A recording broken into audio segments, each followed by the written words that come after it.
NLM lecture number 6 lecture 5 ની અંદર ન્યૂટનના ગતિનો બીજો નિયમ ભણ્યા હતા F is equal to dp by dt, જ્યાં પદાર્થ પર પદાર્થના વેગમાનના ફેરફારનો સમય દર તેના પર લાગુ પાડેલા પરિણામી બાહ્ય બળ જેટલો હોય છે અને વેગમાનના ફેરફારની દિશા પરિણામી બળની દિશામાં હોય છે. અને બીજું ન્યૂટન સેકન્ડ્સ લો ને F is equal two MA ઉપરથી પણ આપણે MA પણ એનો એક નિયમ છે. તો આ થઈ ગયું ન્યૂટન સેકન્ડ્સ લો. હવે આપણે જવું છે એક બહુ જ ઇમ્પોર્ટન્ટ કોન્સેપ્ટ, બળનો આઘાત. તો મિત્રો કોન્સેપ્ટ છે બળનો આઘાત, ફોર્સ ઓફ ઇમ્પલ્સ. શું કહે છે Newton seconds law? Mathematical formula છે એનું આપણે જોઈએ, F is equal to dp by dt implies F into dt is equal to dp. તો આ જે F into dt છે એને કહેવાય છે બળનો આઘાત. અચ્છા, આવું શું કામ કર્યું? આ શું, આનું ઇમ્પોર્ટન્સ શું છે? આઘાત, જે બળનો આઘાત છે શું છે? તો જો ઘણી વખત એવું થાય કે ખૂબ મોટા મૂલ્યનું બળ હોય અને અતિ સૂક્ષ્મ સમય માટે લાગતું હોય. જ્યારે બેટ્સમેન છે, તમે ક્રિકેટ જોતા હશો, હમણાં IPL બી જોતા હશો, તો બેટ્સમેન છે એ જ્યારે ખૂબ જોરથી બળ લગાડે દડા ઉપર, ત્યારે બેટ અને બોલનો જે સંપર્ક સમય છે ને એ ખૂબ સૂક્ષ્મ હોય અને બેટ વડે જે દડા ઉપર બળ લાગે છે, જે આઘાત આવે છે ને દડાને જે આઘાત લાગે છે, બરાબર, એ બળ છે એ ખૂબ મોટું હોય. ત્યારે એની ગણતરી કેમ કરવી? અતિ સૂક્ષ્મ મૂલ્યનું, અતિ સૂક્ષ્મ સમયમાં ખૂબ મોટા મૂલ્યનું બળ લાગતું હોય તો આ બંનેનો ગુણાકાર છે જેને બળનો આઘાત કહેવાય છે. એટલે બેટ છે ને એ દડા ઉપર બળ લગાડે છે, અથવા તો એમ કહે છે આઘાતી બળ લાગે છે, બરાબર. તો હું એ ડેફિનેશન લખું કે અતિ સૂક્ષ્મ સમય માટે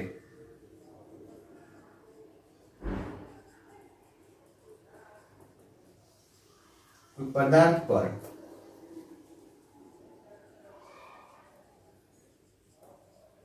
ખૂબ જ મોટા મૂલ્યનું બળ લાગતું હોય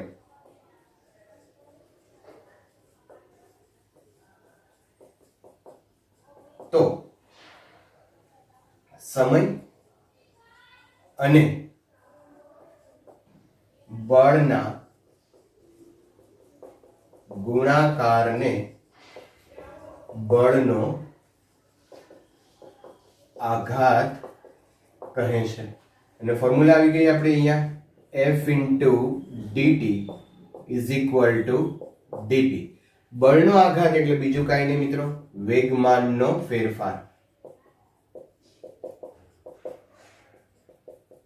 એટલે આમ પણ લખી શકાય mv2 minus v1. dp એટલે mv2 minus mv1, અથવા તો m કોમન લ્યો એટલે v2 minus v1. તો જ્યારે ખૂબ મોટા મૂલ્યનું બળ અતિ સૂક્ષ્મ સમય માટે લાગતું હોય તો વેગમાનનો ફેરફાર જો તમે ગણી લો તો તમને બળનો આઘાત F into dt બળનો આઘાત મળી જાય. તો આ બહુ એક ઇમ્પોર્ટન્ટ કોન્સેપ્ટ આવી ગયો.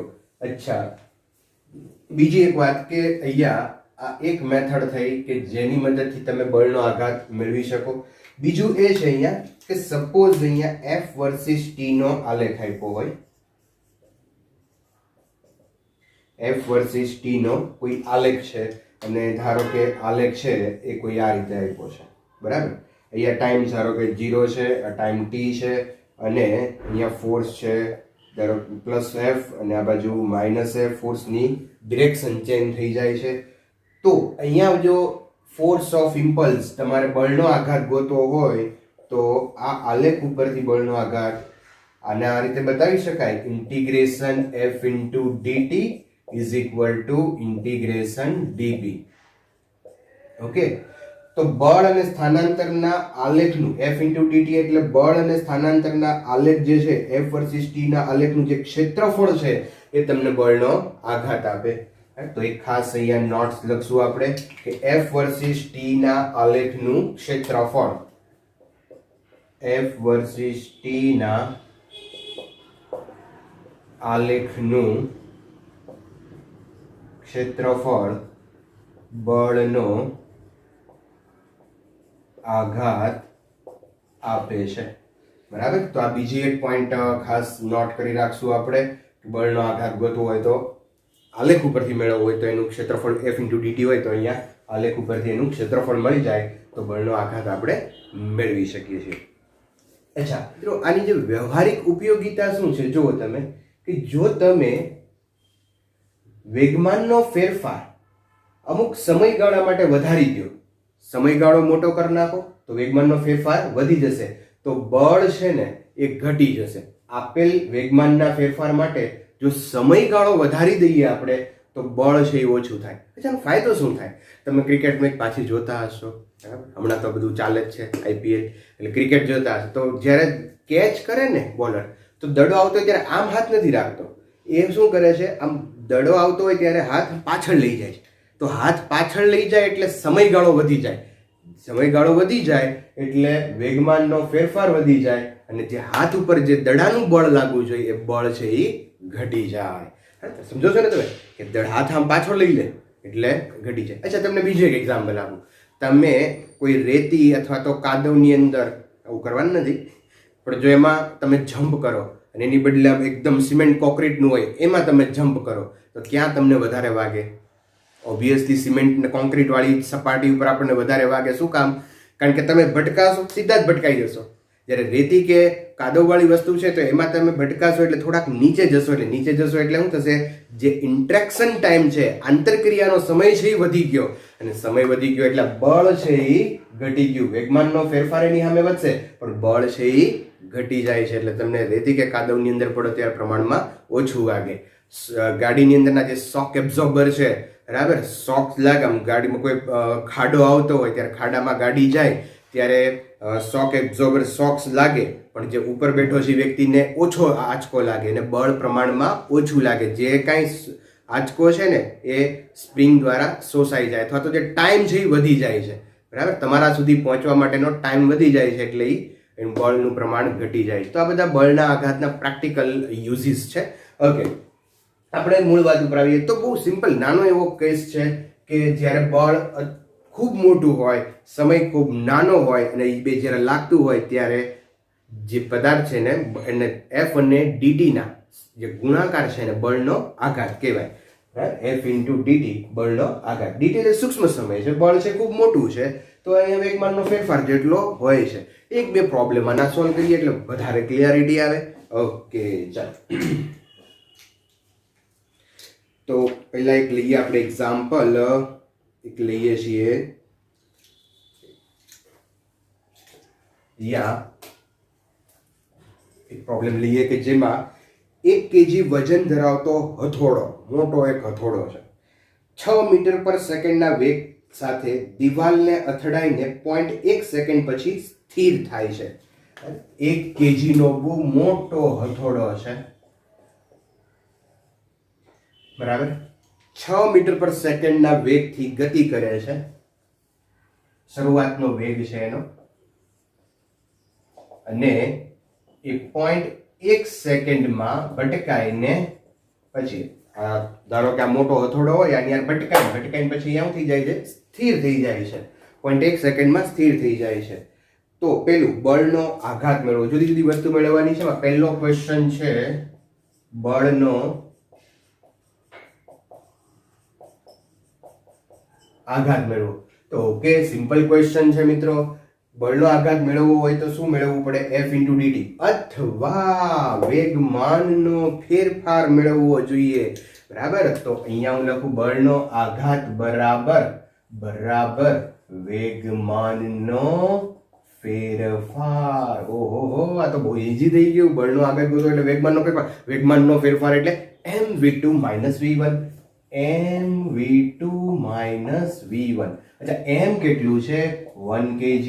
v2 એટલે અંતિમ વેગ. તો અંતિમ વેગ હથોડો ભટકાઈને પછી શું કરે છે? સ્થિર થઈ જાય છે.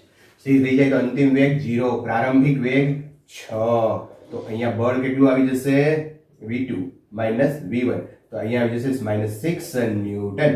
બળનો આઘાત F * dt મૂલ્ય લ્યો તો 6 ન્યૂટન, બરાબર. -6 ન્યૂટન એટલે વિરુદ્ધ દિશા. આમ થોડો આમ આવતો હોય તો બળ આ દિશામાં લાગે છે, આઘાતી બળ. Okay, yes. ચાલો, બીજો ક્વેશ્ચન એની અંદર આપ્યો છે મિત્રો કે હથોડાને રોકતું સરેરાશ બળ કેટલું?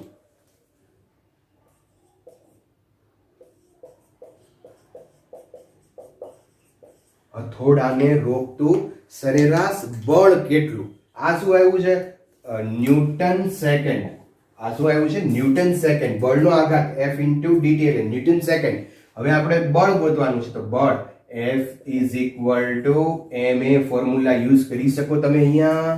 અચ્છા, ચલો. m એટલે શું છે? 1 kg. a એટલે પ્રવેગ. પ્રવેગ એટલે વેગના છેદમાં સમય. તો વેગ છે અહીંયા લખતા m, વેગના છેદમાં સમય. m એટલે 1 kg. વેગ v આપેલો છે 6/0.1 that is 60 ન્યૂટન. તો સરેરાશ બળ કેટલું આવશે? 60 ન્યૂટન. અને થર્ડ ક્વેશ્ચન છે હથોડાનો સરેરાશ પ્રતિ પ્રવેગ ગોતો. ત્રીજો પ્રશ્ન છે હથોડાનો સરેરાશ પ્રતિ પ્રવેગ શોધો. ઓકે, ઓહો, એ તો સિમ્પલ ક્વેશ્ચન થઈ ગયો. એ પ્રવેગ = બળના છેદમાં દળ. બળ કેટલું લાગે છે? 60 ન્યૂટન. અને m દળ આપેલું છે આપણને 1 kg. અચ્છા મિત્રો, આ જે બળ છે અહીંયા 60 મીટર/સેકન્ડ². આ એનો જવાબ. પણ પ્રતિ પ્રવેગ છે એટલે તમે આને માઇનસ, વિરુદ્ધ દિશામાં માઇનસ. વેગ આમ હશે તો પ્રવેગ આ દિશામાં હશે. યાદ આવે છે ને? યસ. તો વેગ અને પ્રવેગ વિરુદ્ધ દિશામાં એટલે આ પ્રતિ પ્રવેગ અહીંયા મળશે. ઓકે, ચાલો. તો અહીંયા આ ક્વેશ્ચન છે એ કમ્પ્લીટ. ચાલો, નેક્સ્ટ એક ક્વેશ્ચન લઈએ આપણે. નેક્સ્ટ ક્વેશ્ચન લઈએ આપણે કે બેઝબોલને બેટથી ફટકારતા અંદાજિત બળના સમયનો આલેખ આપેલો છે. આલેખ પરથી એક બોલ પર લાગતો આઘાત અને બોલ પર લાગતો સરેરાશ બળ. એક બળનો આઘાત ગોતવાનું છે અને સરેરાશ બળ ગોતવાનું છે. અહીંયા તમને એક આલેખ આપેલો છે. જો બળ કેટલું લગાડે? 12000 ન્યૂટન. અને સમય આપેલો છે અહીંયા 0.1 સેકન્ડ, 1.5, 2, 2.5, બરાબર. અને અહીંયા 18000 ન્યૂટન બળ સુધી. તો આ બળ લાગે છે, આ બાજુ સમય આપેલો છે, અને આપણને ક્વેશ્ચન પૂછ્યો છે કે બળનો આઘાત મેળવો.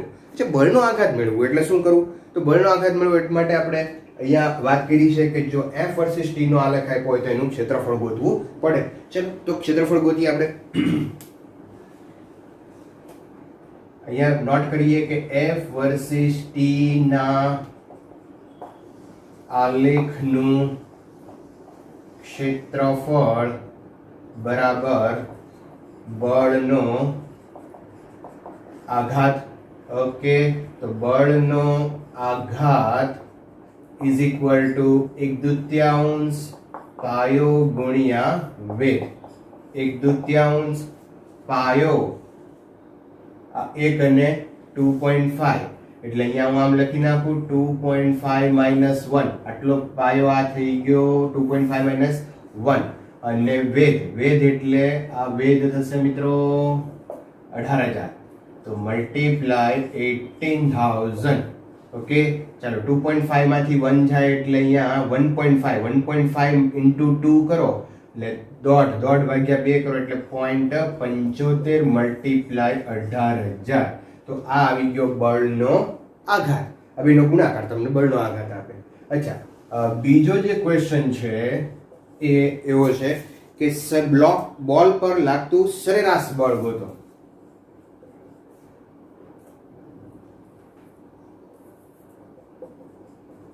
બોલ પર લાગતું સરેરાશ બળ ગોતો. અચ્છા, બળ ગોતવું હોય તો આપણી પાસે બળનો આઘાત છે, અથવા તો બળ ગોતવું હોય તો F = ma ઉપરથી ગોતી શકો. પણ અહીંયા શું છે? જો બળનો આઘાત છે, બરાબર. તો બળના આઘાત અને એના ઉપરથી ટાઈમ F * dt = બળનો આઘાત. અચ્છા, એફ ને સૂત્રનો કરતા બનાવીએ તો એફ ઇઝ ઇક્વલ ટુ આઘાતના છેદમાં સમય. અચ્છા, બળનો આઘાત અહીંયા આપ્યો છે 0.75 ઇન્ટુ 18,000 અપોન સમય. તો સમયગાળો કેટલો લેશું? 2.5 માઇનસ 1 ધેટ ઇઝ 1.5. 1.5 વડે ડિવાઈડ કરી નાખો તો અહીંયા તમને આનો આન્સર મળી જશે. બરાબર? તો 1.75 ઇન્ટુ 18,000 ગુણ્યા ભાગ્યા 1.5. તો આ મળી જશે બોલ પર લાગતું બળ. ઓકે,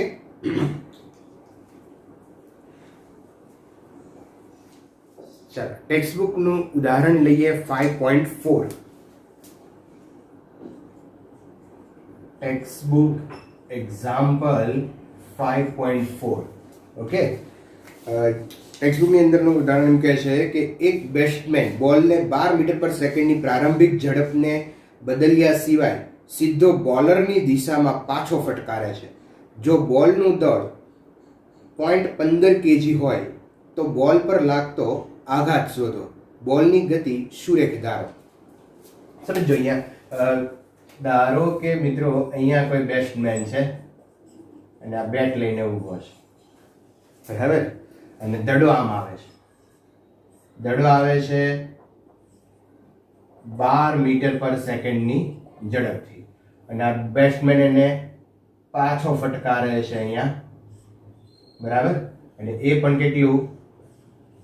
12 મીટર પર સેકન્ડની ઝડપથી. જે દિશામાં આવે છે એ દિશામાં પાછો મોકલે છે અને એટલી જ ઝડપથી એને પાછો મોકલે છે.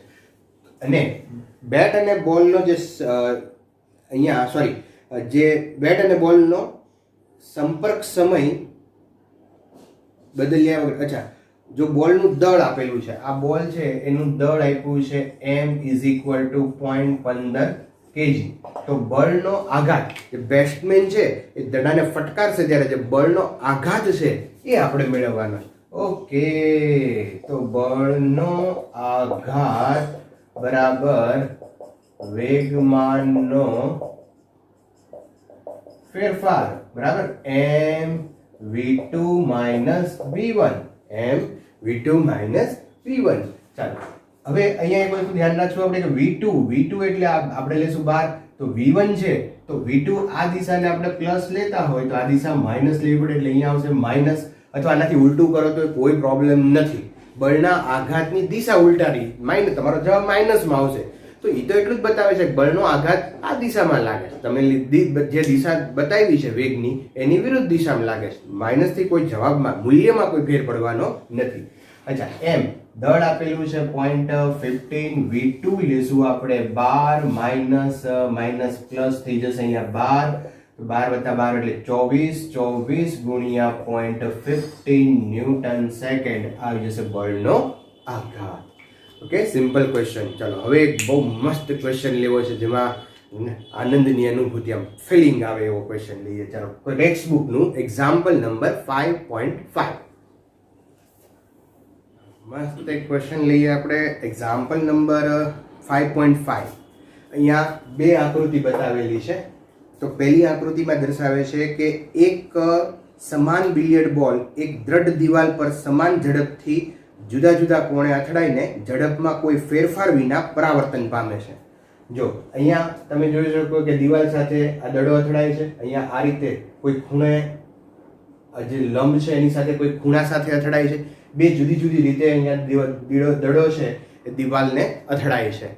અને અથડામણ થયા પછી, ભટકાણ પછી એના વેગમાં કોઈ ફેરફાર કરતો નથી. એની પરિસ્થિતિ બતાવી છે. દડો આમ આવે છે, અહીંયા ભટકાઈ પાછો જાય. દડો અહીંયા આવે છે, અહીંયા ભટકાય છે થીટા ખૂણે અને થીટા ખૂણે પરાવર્તન પામી પાછો જાય. તો ક્વેશ્ચન એ છે દરેક બોલને લીધે દિવાલ પર લાગતા બળની દિશા કઈ હશે? એક. અને બીજો ક્વેશ્ચન છે દિવાલ વડે બંને બોલ પર લાગતા લગાડેલ આઘાતના માનનો ગુણોત્તર ગોતો. હવે જો બહુ મજાનો હોય ને કોન્સેપ્ચ્યુઅલ ક્વેશ્ચન છે અહીંયા. અચ્છા, અહીંયા તમને એમ લાગે પહેલો ક્વેશ્ચન શું કહે છે કે દડો છે એ દિવાલ ઉપર બળ કઈ દિશામાં લગાડે છે. તો દડો છે અહીંયા આવે છે, આના ઉપર ભટકાય છે, અહીંથી ભટકાઈને પાછો જાય એટલે તમને ખ્યાલ આવે કે દિવાલ ઉપર બળ લંબ રૂપે લાગે. બહુ સિમ્પલ, બરાબર? બીજા કિસ્સામાં શું લાગે તમને કે દિવાલ ઉપર બળ છે કે ખૂણે લાગતું હશે એવું લાગે? પણ ના, દિવાલ ઉપર બળ કોઈ ખૂણે નથી લાગતું, ત્યાં પણ બળ લંબ રૂપે જ લાગે છે. એમ કેવી રીતે? તો ધ્યાન રાખજો. અહીંયા પહેલા આપણે આની વાત કરીએ. હવે અહીંયા શું થાય, જો આપણે શું ગોતવું છે, બળનો આઘાત પણ ગોતવો છે. બળનો આઘાત ગોતવો એટલે શું ગોતવાનું? વેગમાનનો ફેરફાર. અચ્છા, ચાલો તો હવે પહેલા આપણે આનો વેગમાનનો ફેરફાર લઈએ. મિત્રો, આ દિશાને હું x દિશા કહું, આ દિશાને y દિશા કહો, બરાબર છે? તો આ જે બોલ દડો છે એનું દળ m છે, આ દિશામાં આવે છે, તો x દિશામાં વેગમાન આપણે લખીએ. x દિશામાં આપાત વેગમાન m into u, દળ ગુણ્યા વેગ એટલે વેગમાન આ દિશામાં આવે છે. અચ્છા, પરાવર્તિત વેગમાન અને પ્રારંભિક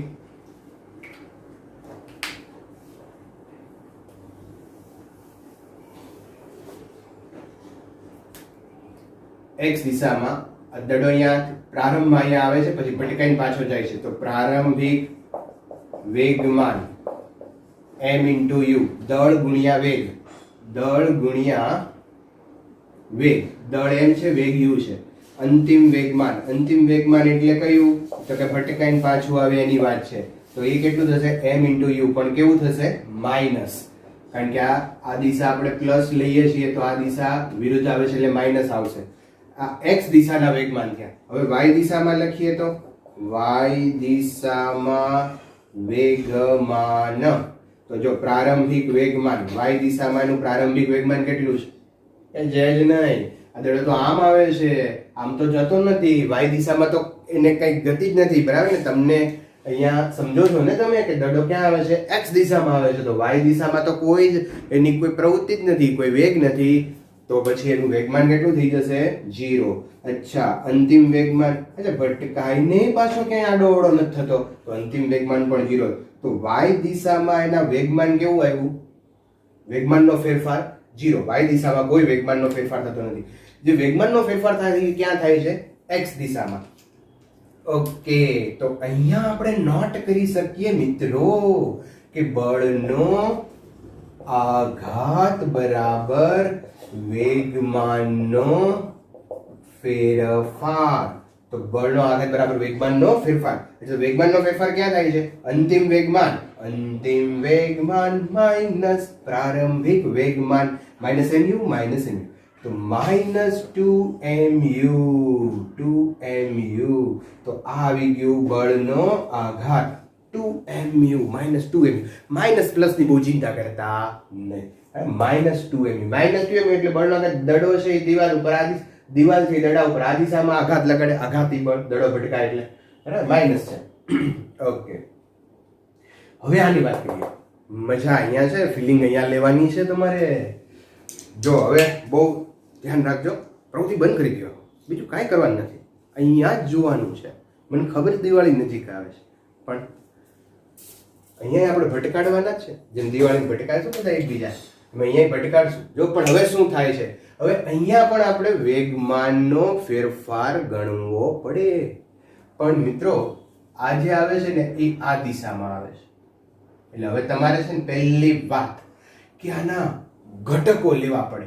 જ્યારે x દિશામાં કોઈ પદાર્થ જતો હોય, y દિશામાં જતો હોય તો કોઈ ચિંતા નથી, પણ જ્યારે સમતલમાં હોય ને, કોઈ ચરણમાં હોય, બરાબર, આમ આપણે કહે ને x પહેલું, બીજું, ત્રીજું, ચોથું, આમ ચરણમાં કોઈ હોય ને, ત્યારે તમારે શું કરવું પડે? એના ઘટકો લેવા પડે. શું લેવું પડે? ઘટકો. તો આપણે અહીંયાના ઘટકો લેશું, બરાબર, પછી x અને y ની વાત ચર્ચાઓ કરીએ. તો ઘટકો લેવા હોય ને મિત્રો, તો પહેલા તમારે અહીંયા આપણી કઈ દિશા લીધી છે? x દિશા, અને આ કઈ દિશા છે? y દિશા, અને આ વેગ અને દળ. ઓકે, દળ અને વેગ એટલે વેગમાન થઈ ગયું, અને આ વેગમાન આ દિશામાં છે. હવે એના ઘટકો લેવા પડે. તો પહેલા જોજો તમે અહીંયા, તમે જુઓ કે આ થીટા છે, આ થીટા છે, તો આ થીટા થાય ને, ઝેડ બને છે ઊંધો. જો અહીંયા આવું 10મામાં ભણી ગયા છો, આ થીટો, તો આ બી થીટો. અચ્છા, થીટાની નજીકનો ઘટક કયો હોય મિત્રો? તો કે mu cos થીટા, થીટાની નજીકનો ઘટક કયો હોય? cos હોય. અને આ થીટાની દૂરનો ઘટક કયો આવશે? mu sin theta, mu sin theta. બરાબર છે. હવે એવી જ રીતે તમારે અહીંયા પણ એવા ઘટકો લેવા પડે. તો આ થઈ ગયો વેગ, આ આપણી x દિશા, આ y ઋણ x ઋણ y. ઓકે, હવે જો અહીંયા આ z ક્યાં બને છે? અહીંયા તમે જુઓ તો જુઓ અહીંયા આ એંગલ થીટા છે સમક્ષિતિજ સાથેનો, આ સમક્ષિતિજ છે, આ સમક્ષિતિજ છે, તો આ એંગલ થઈ જશે થીટા. સમજો છો ને તમે? આ સમક્ષિતિજ છે, આ પણ સમક્ષિતિજ છે, આ એની છેદિકા છે. આ સમક્ષિતિજ, અસમક્ષિતિજ, આની છેદિકા. તો આ ખૂણો બે સરખા હોય, આ ખૂણો ને આ ખૂણો સરખા લીધા. સમજ્યા કે નહીં? ભૂમિતિ થોડું આવડવું જોઈએ. ભૂમિતિ નહીં આવડે તો આ ચેપ્ટરમાં તમે હલવાઈ જવાના છો. અચ્છા, થીટા એનું વેગમાન લખીએ એમ, તો થીટાની નજીકનો ઘટક કયો હોય? mu cos theta. દૂરનો ઘટક mu sin થીટા. બરાબર છે મિત્રો? હા. હવે શું ગોતવું છે? બળનો આઘાત. તો હું આ જ કામ કરું. x દિશામાં વેગમાનમાં થતો ફેરફાર, x દિશા માટે ચલો પ્રારંભિક વેગમાન જોવો તો x દિશામાં પ્રારંભિક વેગમાન કયું છે? mu cos theta, mu cos theta. અને x દિશામાં પ્રારંભિક એટલે x દિશામાં અંતિમ વેગમાન શું છે? જુઓ તો મિત્રો, x દિશામાં આ દિશામાં આવ્યું mu cos થીટા. પણ કેવો cos થીટા? માઈનસ લેવો પડશે. આ પ્લસ લીધો છે તો માઈનસ લેવો પડે કારણ કે દિશા બદલાઈ ગઈ છે.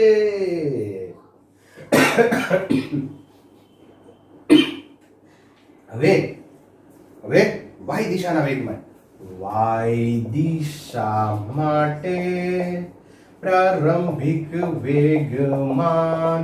ચલો પ્રારંભિક વેગમાન કેટલું છે? mu sin theta, mu sin theta. ચાલો નીચે છે એને પ્લસ લેવું છે કે માઈનસ? જે લેવું લે ભાઈ, હું તો પ્લસ લઈ લઉં છું. બરાબર, નીચે i નીચે છે, આ પણ પ્લસ જ થશે. ચાલો અંતિમ વેગમાન, એટલે તમે અહીંયા માઈનસ લ્યો તો i માઈનસ જ થાય કારણ કે આ નીચે છે, i નીચે છે, બે નીચે છે, એટલે તમે પ્લસ લ્યો કે માઈનસ લ્યો કોઈ ચેન્જ છે નહીં. અંતિમ વેગમાન તો mu sin થીટા. હવે વિચારો, y દિશાના વેગમાનમાં થતો ફેરફાર તમે લ્યો, ફેરફાર mu sin theta minus mu sin theta ગયું, ઉડી ગયું 0. y દિશામાં વેગમાનમાં ફેરફાર જ નથી થતો. પહેલા વેગમાન આમ હતું, પછી વેગમાન આમ. y દિશામાં કોઈ વેગમાનમાં ફેરફાર થયો નહીં. અચ્છા, તો વેગમાનનો ફેરફાર ક્યાં થયો?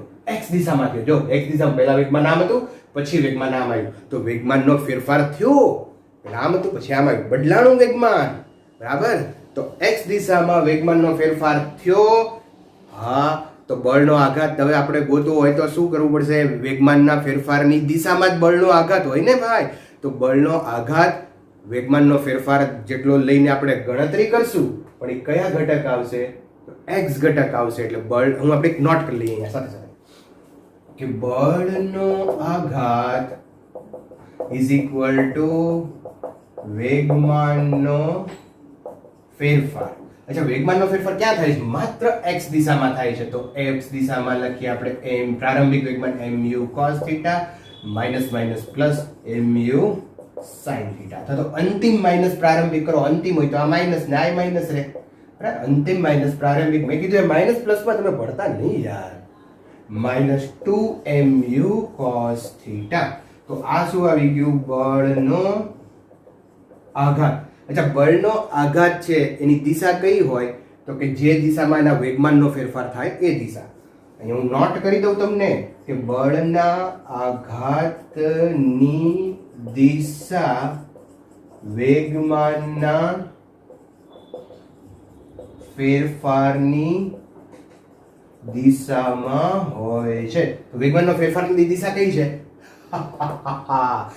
x દિશા. તો બળના આઘાતની દિશા કઈ થઈ? x દિશા. એટલે x દિશા એટલે આપણે આ લીધી. જો તો એ પણ શું થયું? લંબ થયું. તો ભાઈ ભલે આમ આડો આવે પણ બળનો આઘાતની દિશા કેવી આવશે? લંબ. તો બે કિસ્સામાં આ રીતે આ કિસ્સામાં અને આ કિસ્સામાં બંને કિસ્સામાં બળના આઘાતની દિશા છે એ દિવાલને લંબ રૂપે છે. સમજા?